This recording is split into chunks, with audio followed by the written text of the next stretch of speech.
নমস্কাৰ বন্ধুসকল, মোৰ অল ইন ওৱান চেনেলটোলৈ আপোনালোকক সকলোকে স্বাগতম জনাইছোঁ। নমস্কাৰ। আজি মই তুলসী গছৰ ওপৰত ক'বলৈ ওলাইছোঁ। বন্ধুসকল, আপোনালোকে জানেনে আমাৰ ঘৰত থকা তুলসীজোপা আমাৰ কিমান মূল্যৱান, আৰু আপোনালোকে সেই তুলসীজোপাৰ লগত বহুতো কথা জড়িত হৈ আছে, তাৰ বিষয়ে হয়তো আপোনালোকে গম নাপায়।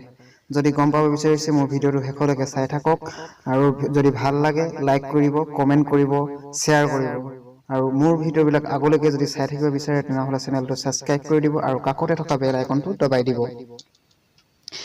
বন্ধুসকল, তুলসী এক পবিত্ৰ উদ্ভিদ হিচাপে গম পোৱা যায়। ধৰ্মীয় আৰু ঔষধি গুণাগুণৰ কাৰণেও ৰোপণ কৰা হয় ইয়াক। তুলসীৰ পৰা এবিধ সুগন্ধি তেলো উলিওৱা হয়। ভাৰতৰ উপমহাদেশীয় অঞ্চলত তুলসীক বনদৰৱ হিচাপে বহুলভাৱে ব্যৱহাৰ কৰা হয়। তুলসী পাতৰ পৰা এবিধ বিশেষ হাৰ্বেল চাহো প্ৰস্তুত কৰা হয়। হিন্দু ধৰ্মৰ বৈষ্ণৱ পৰম্পৰাগত তুলসীৰ এক বিশেষ স্থান আছে। ইয়াক সততে পূজাৰ সামগ্ৰী হিচাপে বিভিন্ন ধৰণে ব্যৱহাৰ কৰা হয়। ইয়াৰ লগে লগে আমি তুলসী গছক কিছুমান নকৰিবলগীয়া কাম আৰু কিছুমান কৰিবলগীয়া কাম আছে। তাৰ ওপৰত মই আজি কথা কেইটামান কৈছোঁ, সেইকেইটা আপুনি ভালদৰে মন দি শুনক।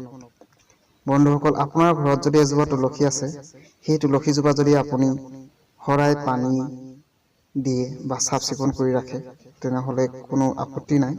কিন্তু তাতো কিছুমান কথা আছে। যদি আপুনি সদায়ে চাফা কৰে, সদায় পানী ঢালে আৰু সদায় পূজা কৰে, তেনেহ'লে আজি মই আপোনালোকক এটা দিনত মাত্ৰ নকৰিবলৈ মই বাধা জনাইছোঁ। দেওবাৰ দিনটোত, দেওবাৰৰ দিনটোত মা লক্ষ্মীয়ে একাদশী মানিছিল, সেইবাবে তুলসী গছক আগৰে পৰা দেওবাৰ দিনটো কোনেও নুচুৱে, পূজাও নকৰে। দেওবাৰ দিনটোত তুলসী তলত চাকি জ্বলাব নাপায়। সেই দিনটো তুলসীজোপা চুৱা হৈ থাকে। আপুনি ঘৰত যদি ৰুই থোৱা তুলসীজোপা হঠাৎ লেৰেলিবলৈ ধৰে বা মৰি যাবলৈ ধৰে, তেনেহ'লে আপুনি জানিব আপোনাৰ ঘৰখনৰ বাবে কিছুমান বিপদৰ সংকেত আহিছে। লগতে আপোনাৰ ঘৰখন লাহেকৈ তললৈ নামিব ধৰিছে, অৰ্থাৎ আপোনাৰ উন্নতিৰ স্তৰৰ পৰা লাহেকৈ তললৈ নামি আহিছে। যদি আপুনি ৰুই থোৱা তুলসীজোপা লহপহকৈ দাঙি ঠাল ঠেঙুলি মেলি গুটি লাগি তলত গুটি সৰি বহুতো তুলসী হ'ব ধৰিছে, তেনেহ'লে ভাবিব পাৰে যে আপোনাৰ ঘৰখন নদন বদন হৈ ফুলি আহিছে।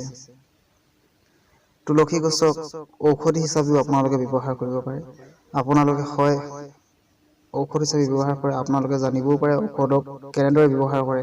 কিন্তু যদি তুলসী গছজোপা যদি আপুনি দুপৰীয়াখিনি সময়ত সেই তুলসীজোপাৰ পৰা পাত ছিঙি আনে, তেনেহ'লে সেই তুলসীজোপাৰ বহুত কষ্ট পায়। অৰ্থাৎ তুলসীজোপা কষ্ট পোৱা মানে মা লক্ষ্মীয়ে কষ্ট পায়। তুলসী গছত সাক্ষাৎ লক্ষ্মীয়ে থাকে বুলি আমাৰ বহুলভাৱে প্ৰচলিত।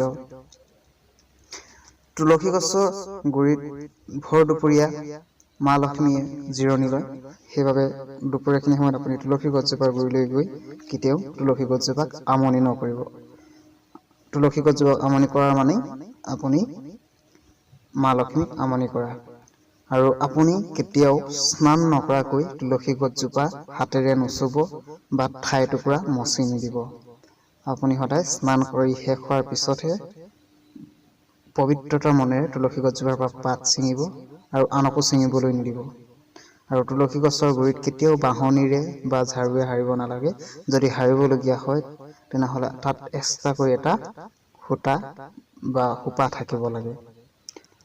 আজি ভিডিঅ'টোত মই ইমানেই কৈছোঁ। যদি আৰু কিবা জানিবলৈ বিচাৰে তেনেহ'লে মোৰ কমেণ্ট বক্সত কমেণ্ট কৰিব। আজিলৈ ইমানেই। আকৌ এটা নতুন ভিডিঅ'ৰে লগ পোৱাৰ আশাৰে আজিলৈ আহিছোঁ। ধন্যবাদ।